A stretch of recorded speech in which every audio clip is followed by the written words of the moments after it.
Well, it's kind of a sight for sore eyes. The water level, this is day 3 since the heavy rains, and the water levels have receded a little bit.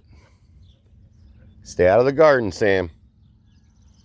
I do know that it is causing a weed explosion right now.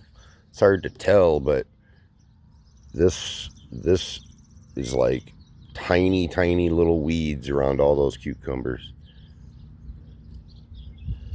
So plants didn't die, thank God, but it needs to finish draining here. I definitely got to incorporate some drainage in the next year.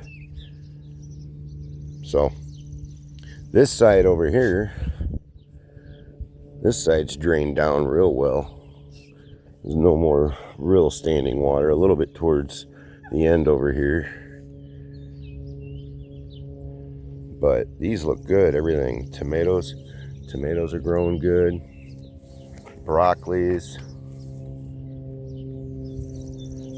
cabbages,